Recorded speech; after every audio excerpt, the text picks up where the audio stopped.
Hello guys, yeast infection is not a stubborn infection. It just may be that you are not using the right medication that you're supposed to use, and that's why in this video I'm going to be telling you the right medications you are going to use just in case you are having this kind of recurring symptoms of yeast infection. But before we proceed, let's start with what is yeast infection.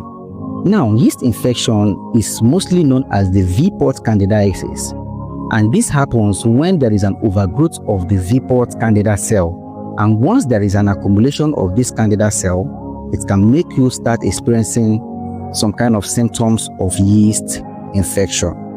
And now the major thing that will make you to have an overgrowth of this candida cell in your V-port is when there is a change in the pH of your V-port.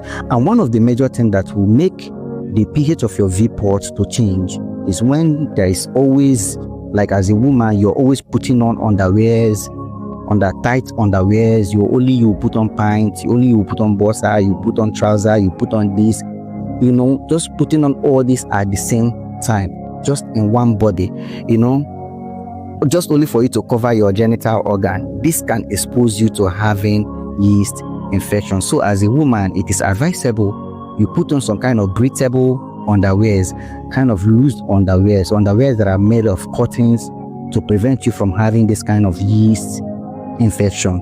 So secondly, the second factor that will expose you to having this yeast infection is the abuse of antibacterial medications.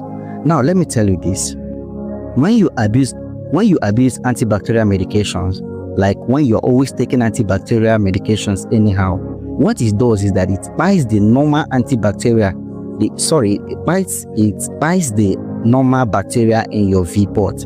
And what these bacteria are meant to do is that they help to fight yeast infection. So once you have already bite them, there won't be any bacterial cell there to help fight this yeast infection, and now you will end up having this yeast infection. So it is advisable you take antibacterial medications with a doctor's prescription. Don't just go and take it on your own without the doctor's prescription. So thirdly, the third factor that will expose you to having this yeast infection is like wearing damp underwears. What do I mean?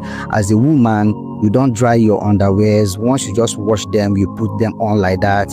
This can expose you to having yeast infection. And one thing about this yeast infection is that they thrive more in moist environment. That is where they have freedom. They have more freedom in a moist environment, and that's why you must always dry your underwears, or if possible, you dry them